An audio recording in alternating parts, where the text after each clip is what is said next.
Well, good evening, everyone. Welcome to the Monterey Bay Aquarium. My name's Kristen. I'm part of the staff here. I use the pronouns she and her, and I am currently standing behind the scenes for our latest Aquarium Live. Now, let me help all of you to orient. I am behind an exhibit, which I know a lot of you have visited before. If you were to start in front of the kelp forest and turn to your left, past that video display of kelps out in the wild, you're going to keep turning around into a dark corner and see our giant Pacific octopus. Now, I am by the right hand of those two exhibits, just back here where we take care of all those animals, and this is going to be a really cool show. This is a great space to be in. We're with some really expert staff members, and I'm so happy to bring you back here with me. We love using Aquarium Live to bring our members to places that you just can't come in person. But I'm curious where all of you are watching from. So let me check in with all of you. Where are you watching from today? Where is live for you? Currently, I'm in Monterey, California, where it's been a balmy 50-something degrees today. I see we've got some neighbors up in Los Altos Hills, up in the Bay Area, probably experiencing some pretty similar March weather. Hello back to you in Hollister. We also have some members who are watching us from Santa Rosa, maybe a little bit warmer over on that side of the hills past their cold bay here. Stockton, welcome. Christine, you're actually going to have a similar name to a lot of people tonight. Oh, Yuba City, awesome. So glad that you can watch with us tonight. Now, certainly we just had our change of time, so for those of you in Hawaii, you're probably pretty early in the day still.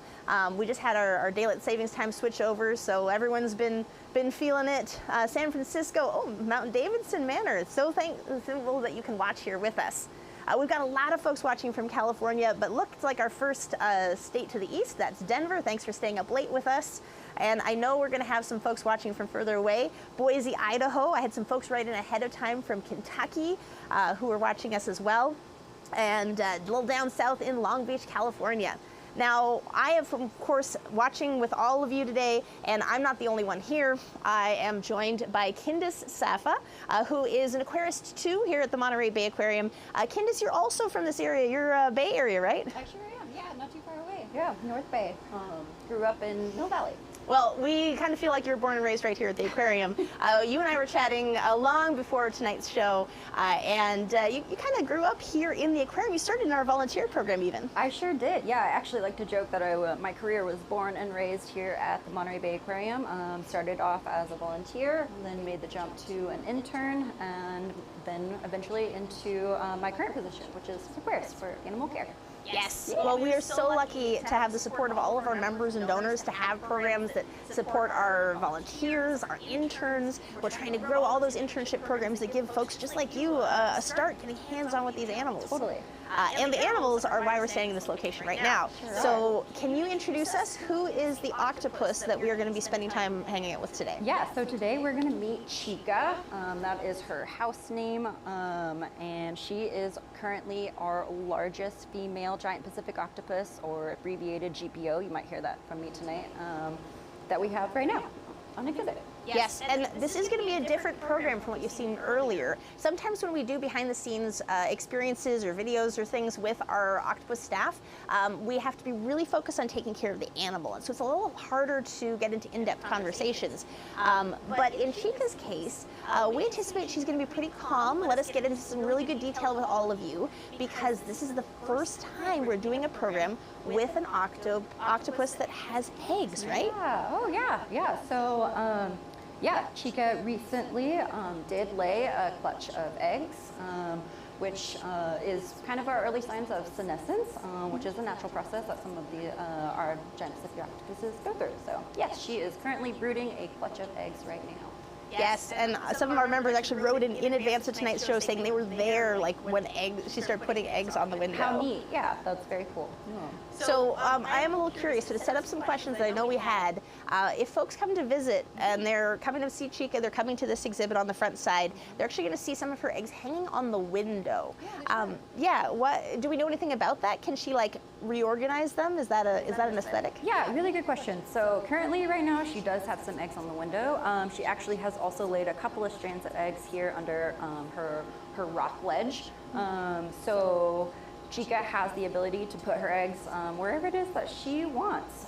She can, moving around and lay them where she wants. Okay, well, that's excellent that she has that choice. I think it's probably a good sign that she likes her exhibit. She feels like it's a safe place for her eggs because we've got eggs all over it. Yeah, totally. Very, very cool. Now, we're going to be, of course, working and to answer all your questions, to share this animal with all of you. And some of you, maybe you couldn't make it, or maybe you're excited to see yourself, but some of you actually sent questions in advance for part of the show. So let's make sure to kick off our show tonight by taking some of your questions about giant Pacific octopus and about Chica.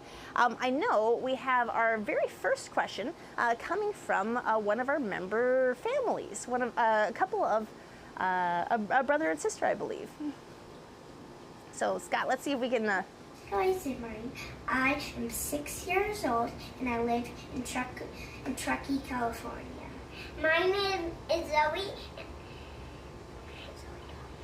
Zoe Valentine Zimmerman, and I'm 4 years old, and I live in Truckee, California. Our question is, how small of a hole can a giant octopus fit through? Oh, thank you so much, Jackson and Zoe, for your question. Thanks for doing it together. Kindis, our two young members here are wondering, how small a hole can a giant Pacific octopus squeeze their body through? That is a really great question. So giant Pacific octopuses are actually pretty remarkable in that case, in that it kind of depends, it totally depends on the size of their beak. So at the center of those 8 arms, you'll notice I said arms, not tentacles, is a very bird-like beak made of keratin. It's actually the same material that your fingernails and your hair are made out of. And whatever that beak will fit through is a hole that an octopus can fit through. So that beak does grow with them as they age. And so I would say Chica right now, our 25-pound GPO, could probably fit through a hole about, I don't know, maybe 2 inches across, even being the size that she is. So pretty impressive. Nice. Yeah, so a 25-pound animal. Just to help you picture, like a square inch is usually about the size of a postage stamp. So bigger than a postage stamp, but not as big as a cookie. Maybe like I'd say the size of a tennis ball. Oh, okay. Very cool. That's a lot of animal to fit through that space. Sure is, yeah. Okay, awesome question. Thank you so much, Jackson and Zoe. We also had another question from a young member who knew a bit about color change and had a follow-up. Hi, my name's Calman. I'm curious, do octopuses change their textures? I love that you brought an octopus into your video to ask that question. We are asking, can an octopus change their texture? So he knows that the octopus can change her color. How about the texture? Yeah, another great question. So octopuses are very remarkable in all sense. They do absolutely have the ability to change the texture of their skin as well as the color. Yeah, I have a video that I'll play while you're explaining this. Yeah, they are masters of camouflage in that sense. They're able to change the skin to match rocks, different colors, and even can kind of manipulate their skin to look like algae. And that is to help them, it's a defense mechanism to help them camouflage in the wild. Excellent, okay. Well, we are very happy to see that texture change because they're, of course, going to need to fit in with those rocks. So thank you for getting that up on screen there, Scott. We had a great view of our octopus in the corner right now. Chica's actually right next to some of those bumpy rocks. So if we switch over to kind of her camera, I wonder what her texture and her color are right now. Ah, yes. Oh, that looks like a very excellent rock color. Yeah, sure does. Yeah. Some nice bumps on the rock. So now we know that both the texture and the color are matching perfectly.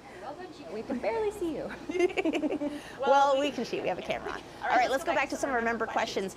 We actually had 2 very similar questions. Obviously, this is on the minds of a lot of our young members. So let's take our next question, who was curious about something that octopus do that might be a little messy. I know octopi squirt ink, but where does the ink come from? Okay, where does the ink come from? That's what we are wondering. Octopus can squirt ink. Where does it come from? So octopuses have a specialized organ. It's called an ink sac. It is located inside their mantle. It is closely associated with their digestive bland in the fact that it is pretty much inset in that same organ. But separate, they do provide do separate functions. So yeah, octopus ink comes from the ink sac. Yeah. Okay. So just like we have a lot of organs in our abdomen all kind of squished in together, and some of them the food goes through and some of them the food does not go through. The ink sac is next to those digestive organs, but the food doesn't go through it. Correct. Yes. Okay. Well, follow-up question then, because our next one was also about octopus ink. Nice. Do octopuses ever run out of ink?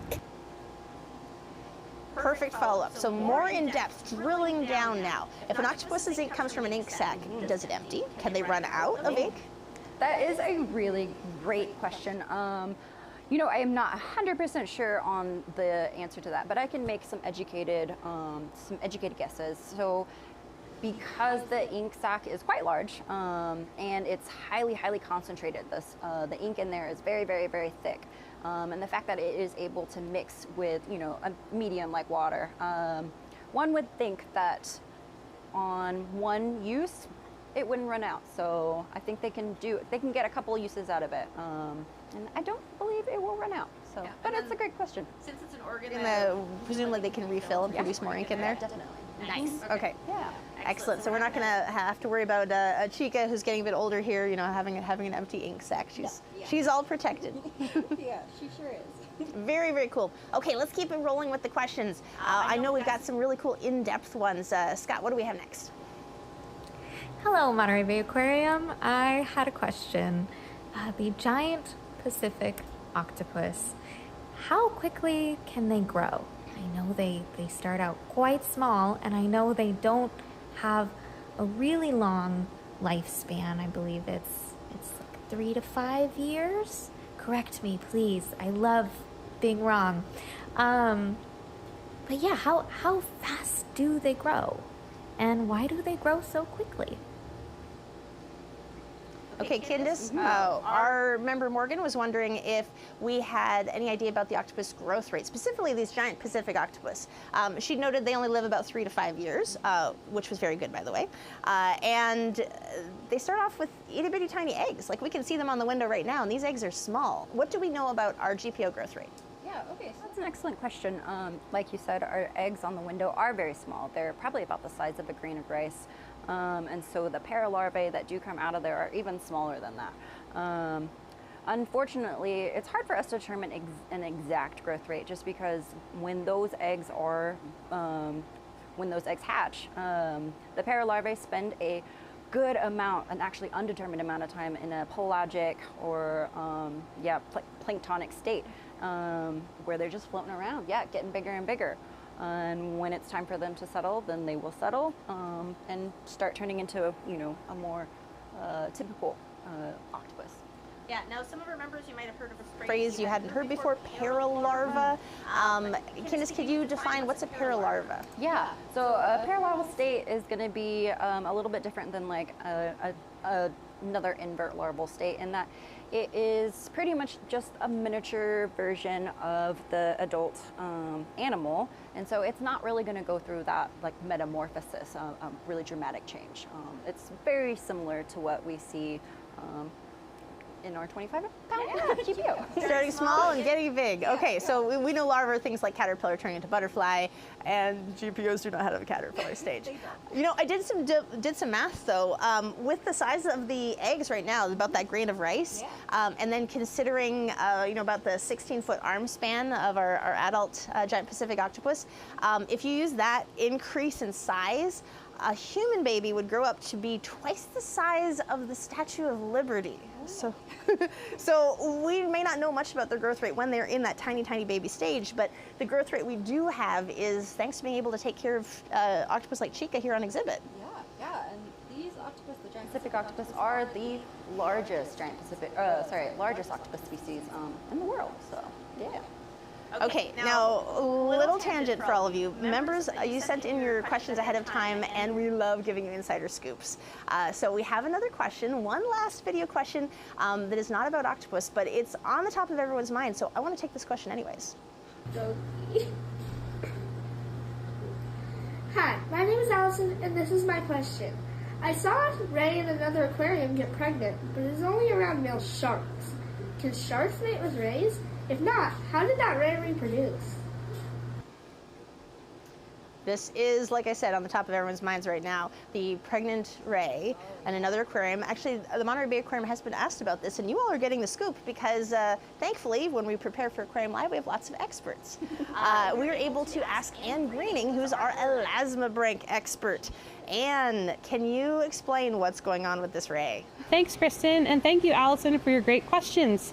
My name is Anne Greening. I'm a senior biologist of fish and invertebrates in the animal care department here at Monterey Bay Aquarium. There has been a lot of media attention recently across the country about a pregnant stingray, a California round stingray named Charlotte.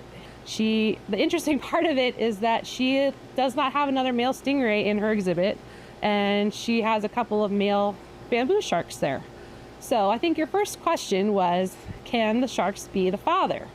Well, the easy or short answer is no. An easy way to kind of describe it is that just their DNA isn't a compatible match, and their actual physical, like body type and anatomy, isn't a match either. So it just wouldn't work. So then how did she get pregnant? That is a crazy question. We have found in science that there are two possible reasons for this. One could be that if she had a male stingray and then her enclosure at one point, she could have some of that sperm and she could store it till the time is right to become pregnant. But it sounded like she hasn't had a male in her exhibit for a very long time, many years. So the other more likely option is this really cool and rare form of asexual reproduction called parthenogenesis. A female will produce an egg, but she'll also produce an embryo that's not fertilized by male sperm. She'll produce an egg, and then she'll also produce another small cell that has her DNA in it. It's a smaller cell called a polar body. And that actually merges together with the fertile egg, and they kind of merge together and make a pup that will grow inside of her. And it's not an exact clone of the mom, but it's a resemblance of her. And so that's how parthenogenesis kind of works in a nutshell. Again, we've been seeing it in a couple other species like bonnet heads and swell sharks, and there's a lot of other vertebrate species like condors and crocodiles that they've seen this too. So it's pretty cool. Here at Monterey Bay Aquarium, we actually do display California round stingrays here. They're in our battery touch pool and non-touch pool near our aviary, and they're housed together with males and females. And maybe one day we'll actually have some offspring of our own, but probably the way with males and females. Another really cool thing is that we have a swell shark, which has been known to show parthenogenesis in other documented cases. We have a swell shark in our kelp forest exhibit. She's the only female in there, and she did lay a viable egg that actually hatched out a pup. And we think that it might be parthenogenesis, or it could be sperm storage, but we're anxiously awaiting genetic testing to see if we might have a case of that on our own here. All right, thank you so much, Anne, for answering that. We have been getting that question at the aquarium a ton, so I'm super happy that we got to have this kind of secret insider answer for all of you, our members. Also, you can actually see the swell shark and the pup that she gave birth to, the fertile egg that she laid without a male. They're here at the aquarium right now. So next time you come visit, Mom is in the kelp forest, and her daughter is up in the kelp touch pool area up on the second floor. So come on down and see that. You can get some at-home parthenogenesis. And we are probably stirring up all of your questions. So for those of you who are here with us in the chat, now's your chance. We are going to keep an eye out for the questions in the chat. Go ahead and type them in. We'll be able to answer them typing. We'll be able to answer them on screen. We've got time with Candace to get down to the details of our GPOs. In fact, our first question here is how long between the eggs laying and them hatching? So, Candace, what's kind of the hatch time? Yeah, okay, that's a great question. So hatch time tends to be probably about 6 months. That'll be how long Chica would brood and care for those eggs until they hatch. So about 6 months. Yeah. Now, it's also important to consider, are these eggs going to hatch, at least as far as we know? Yeah, these eggs are not. They are non-fertilized eggs, so they will not hatch. Right, so in this case, we get to have this cool opportunity for Chica to go through that natural behavior. I can see her in the corner right now over here and taking care of her eggs, so she gets that whole natural experience. Our next question is wondering, where do octopus like Chica come from? Where do we get an octopus for the aquarium? Okay, yeah, that's a great question. All of our animals in-house are from the British Columbia, so Northern Pacific Ocean. Now that's all the animals who are here currently. I know we've had some in the past who are right here locally too. Yes, right? yeah, that's very true. We had a male not too long ago who was from Carmel Bay, so he was local. Yep. Yeah, and some of that's a bit opportunistic. Where are they coming from? Let's see. We have a follow-up question here of what is the Octopus ink made of? So today we're learning all about Octopus ink. They're wondering, is it starch? Is it protein? What's in that ink sac? Do we know? Yeah, that is a great question. I'm sure someone knows. I'm sure someone has studied that intensively, but that one is stumping me at the moment. I'm not 100% sure exactly what it's made of.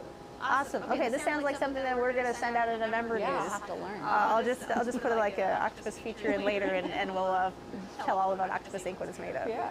Yes, I do know that squid ink is really good in pasta. Nice. And actually, I will say that it looks a little bit like dark chocolate. Dark chocolate. That was well. Okay, this is a delicious I result. doubt it's chocolate though. Okay, we're looking at Chica right there. Our follow-up question about her is, how smart are they? Do they escape? I mean, we're right here. We're just hanging out on the edge of her exhibit. Chica's tucked in the corner there. It looks like she could just wander out. How does this go?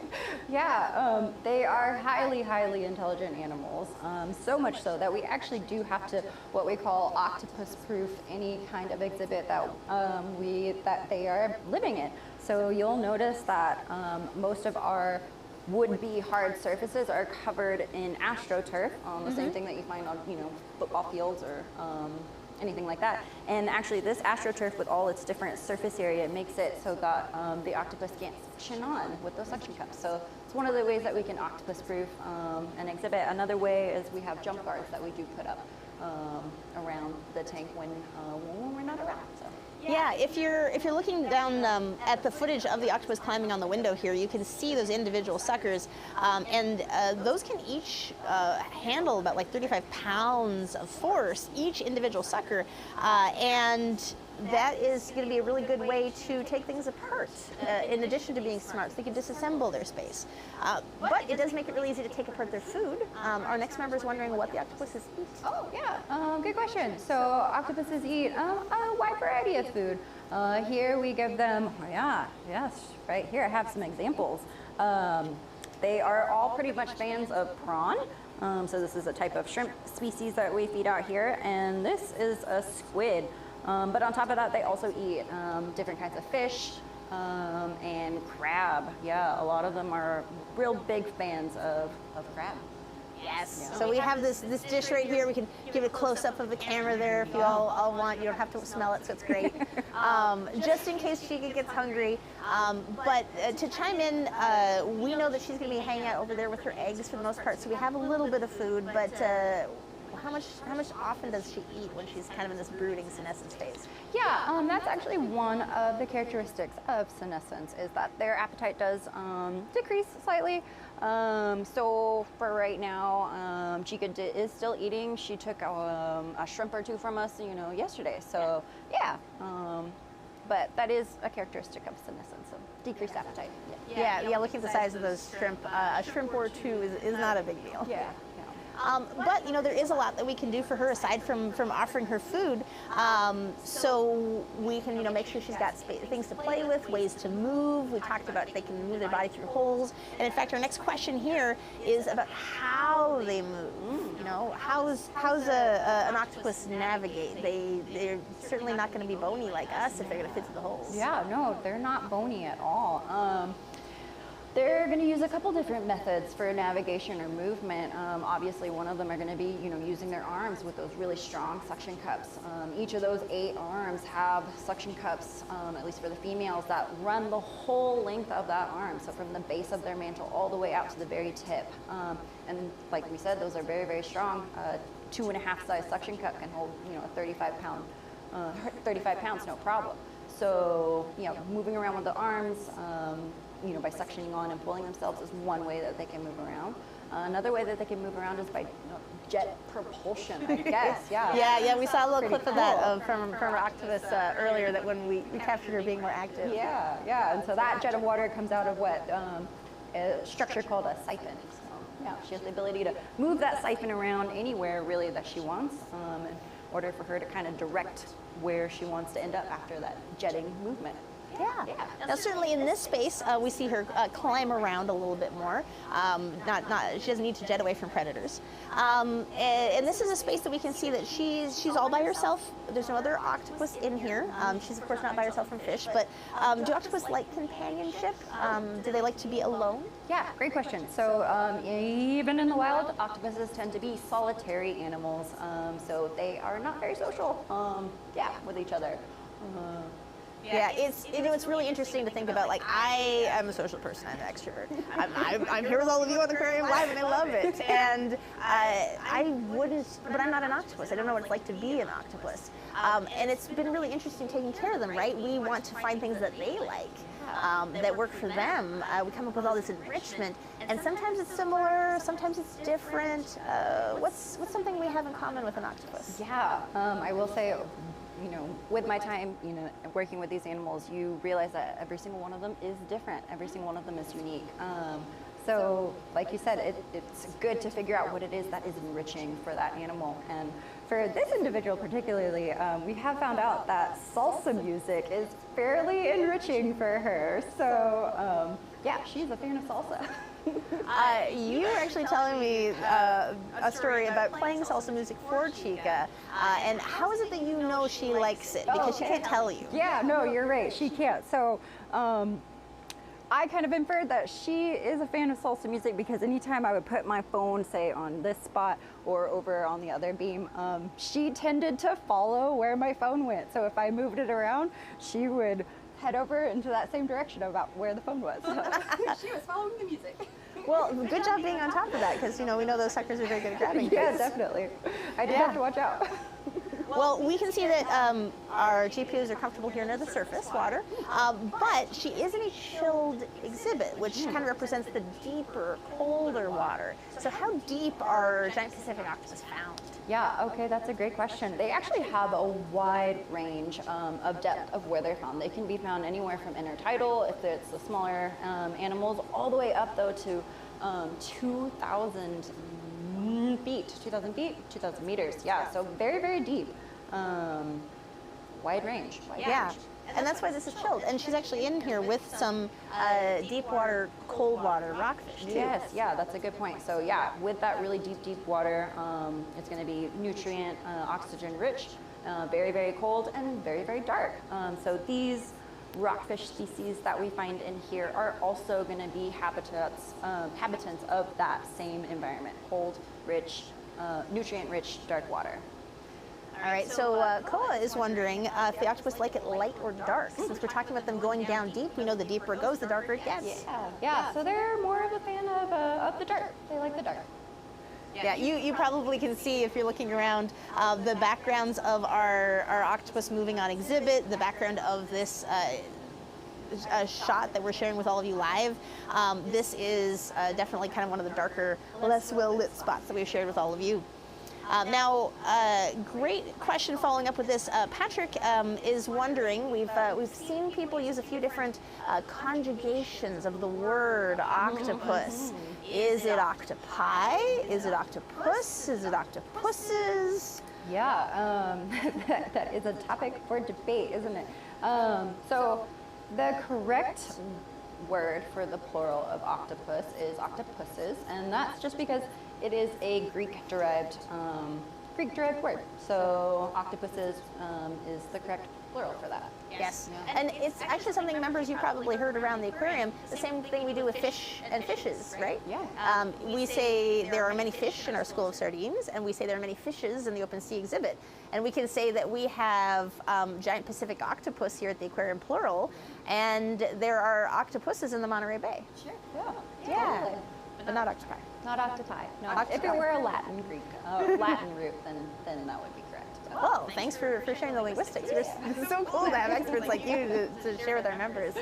So yeah, the only octopi out there is going to be like some sort of baked good. It should be on some sort of like bake-off show, an octopi.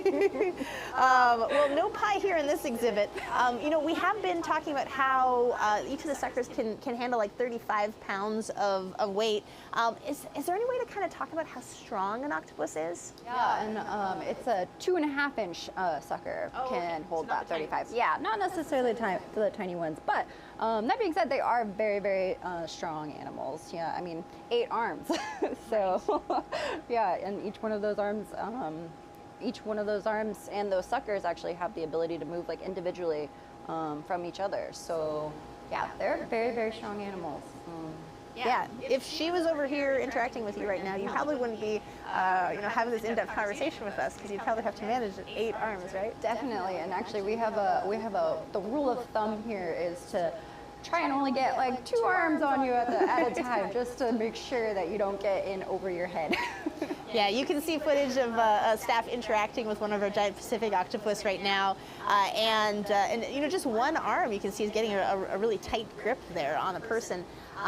It's probably hard to describe, Candice, what it feels like to have a giant Pacific octopus sucker on you. It is, yeah. It's hard to describe. I've been trying to figure out what I could compare it to, and the best I can come up with is, I guess I could just tell you what it feels like. So they're actually very soft and squishy and like a little bit slimy. But yeah, you can feel each one of those suckers when it gets, a good suction onto you. And if you're lucky enough and they have like they really, really like you, whenever you pull that arm off, you might be left with a row of basically octopus hickeys. Right, Yeah. From the section, yeah. Yes, well, that is pretty cool. Now we've switched back to a view looking at Chica from the outside here. We can see her up close, and we can actually see these little grain of rice eggs. So this is just part of her clutch of eggs that you're all seeing on the screen right now. Each one of those little tiny dots is an individual egg, and it looks like in just this one spot, there's more than I can count. So one of our members was wondering how many eggs are generally in a clutch for a giant Pacific octopus? Yeah, that's a great question. They can lay an impressive amount of eggs, anywhere from 100,000 to up to 400,000 eggs in a clutch. Yeah, so yeah, an impressive amount of eggs. Okay, over 100,000 eggs. And I mean, that makes sense. This is an animal who's only going to lay eggs once in her life. She's only laid eggs once at the end of her life, too. So you're literally putting all your eggs in one basket. Yeah, sure is. Yeah, they are simple parrots. Yep. Okay, which means laying eggs once. Yep, right? Sure does. Yes. Oh, well, it's so cool to see her taking care of these eggs right now. Now with the jet propulsion, one of our members here was wondering can you tell us more about how the jet propulsion works? Where is the siphon on her body layout? Okay, yeah. So there's 2 spots that they can actually, push or jet water out of. One of them is that central beak located, in the middle of their arms. The other one, like we talked about, is that siphon. And the siphon is on the mantle, which is her body. It's kind of right underneath where her eyes are, so I guess her more head part of her body. But that siphon has the ability to move around. So it can be on the left side of her body, it can move around to the right side of her body. Yeah, she can, Okay. aim it So wherever. only one, but it's movable. Only one, but it's movable. Okay, yeah. So I have 2 arms. I have 2 legs. So I have that bilateral symmetry there. But it's a little bit hard for me to use my leg on this side to get stuff done. I kind of want to use the leg that's designated for that side. So she can just move it to either side. She sure can. Yeah. Nice. Oh, wonderful being so flexible. Yeah, she's very flexible. Yeah, the way you described the siphon being kind of near her head part. I love when I see octopus in cartoons because it's so silly. The bulk of their body, kind of their abdomen, where all their digestive organs are, often gets used as a big nose or something in the cartoon. So I've heard that like the octopus's body layout is kind of more like their body's like just the sack, and then if we took all of our arms and legs and stuff and just stuck them off our head instead. Yeah, and actually that is what cephalopod means. It basically means head, foot. Oh, because the feet are coming right off your head? Your feet are coming off your head. Yeah, well, we can see all her feet active over there. And speaking of those feet, actually, they're not really feet, right? We keep calling them arms. And we want to know, why are they arms and not tentacles? Yeah, that's a really great question. saying arms? Yeah. So octopuses have 8 arms and 0 tentacles, which is kind of a common misconception. But basically, the difference between an arm and a tentacle is going to be the suction cups going the whole length of the arm. So with our GPO, they have arms, and so they do have suction cups from the base of the mantle all the way out to the very tip of the arm. And that is different from a tentacle in that the tentacle won't have suction cups until the very end of that tentacle. So, yeah. Yeah, we can definitely see that with our animals who are moving around the exhibit. If we have one of our clips there, you can see that whole length, what is it, like over 100 arms and 100 arms. That's a nautilus. 100 suction cups in one arm? Yeah, more than that. Actually, they have close to about 250 suction cups per arm. Yeah, and actually male GPOs have about 100 fewer suction cups per arm because there is a section of that third arm from the right eye that is suction cup-less. And that's actually how we're able to figure out, male or female. Oh yeah. So that's how we know. Well, and Chica laid eggs, but also she doesn't. Yeah, she doesn't have that modified arm. Clear. Yeah, she does not. Okay, so you have 8 arms. I was talking about my left side and my right side. One of our members would like to know: do octopus have a left side and a right side? Can they be left-handed, right-handed? Yeah, that's a really good question. Yeah. It's hard. I don't know what it's like to be an octopus. Yeah, same. I don't know. Yeah, I don't know. Okay. Have you noticed maybe like Chica has like a favorite arm that she tends to reach for things with, or favorite arm? No, but I will say that the males do tend to keep that specialized arm more tucked in. So that hectocotylus, that specialized arm, they don't use that out. They tend to keep that one, a little closer to their body. So, okay. Yeah. Very cool. Very cool. Yeah, and we can see her arms all reaching across the top here. Now, we have a great opportunity right now. We're seeing Chica taking care of her eggs. We're getting this kind of like first time behind the scenes with her brooding. Sophia would like to know, how long does a baby octopus stay with their moms, if any? Yeah, okay. So, baby octopuses do not stay with their mothers. Like I mentioned, they go into that, planktonic state pretty quickly right after being birthed, and they tend to stay in that state for undetermined amount of time. Yes, and while they're in there, they are they're no longer with the mother. So no. Now, we have not had the opportunity to raise a giant Pacific octopus in any zoo or aquarium, so that's kind of why we have a lot of these unknowns around this phase. We've seen them hatch in the wild, right? So we see them kind of drift away, and then it just kind of goes into the who knows what happens. Totally. Yeah. That is correct. As far as my knowledge, we have the culturing of giant Pacific octopus has not been done. Yeah. So, thankfully we're learning so much having octopus like Chica here, so that we're able to, take care of them, understand more about that lifespan, those mysteries. Although I am going to admit, if there were some years of my, school age years that just, I forgot about, that would be fine. It could be unknown to science when I was going through the awkward middle school age. Just, we've got another question, like here, actually with your experience. You said you've been here with our octopus for a long time. You've been a volunteer, you've been an intern. One of our members wants to know, what was it like the first time you touched an octopus? Okay, I'll never forget that. It was when we had our large 136-pound male, and that was actually the male that we've talked about a little bit. He was the local male from Carmel Bay. Yes, I was a volunteer was brought back to behind the scenes, kind of like right where we are now. I was introduced, I was able to touch him and feel him, and then his primary caretaker at the time was like, "How you doing?" "Doing good." And then she left. So it was just me and this 136-pound giant Pacific octopus in the dark corner. I remember that male. In fact, probably a lot of our members do too. This was the largest octopus that we ever had on exhibit here. Huge male. I remember his arm span got over 20 feet. Oh, it had to be, yeah, definitely. Yeah, so it was so cool that we got that time with him and got to learn more about this animal. And it was really cool that you obviously showed an aptitude for caring for octopus since you started off as a volunteer, left alone with that really, really big animal. Yeah, no, he was great. He was a gentle giant for sure. Aww. Yeah, very sweet. Yeah, so I love it. Your face just lights up with that memory. So, folks, we are going to be out of time in terms of taking more questions, but if you want to come and make memories of your own, thinking about these octopus, watching them, come in and check on Chica's eggs. You can come and visit her on exhibit, see these animals here. They are obviously, so interested in what's going on around them and all their enrichment activities and their music. So we're really happy that we've had this time to get to share your experience with all our members and kind of, bring you behind the scenes what it's like working with these animals. Yeah, thanks for having me. Yeah, this was my first one, so. Yay! Well, we're so delighted. And if you do have any questions that we didn't have time for, feel free to write them in. Write them in the chat. We'll get back to you. You send us an email. We're happy to get back to you even after the program's over. So if you're watching this and you're catching up the next day, just reach out to us. Totally. Yeah. Well, this has been an absolute delight. Candace, thank you so much for working with us. Chica, thanks for letting us hang out with you and your eggs. And everyone, have a wonderful night. Thank you for joining us behind the scenes for Aquarium Live, right here at the Monterey Bay Aquarium.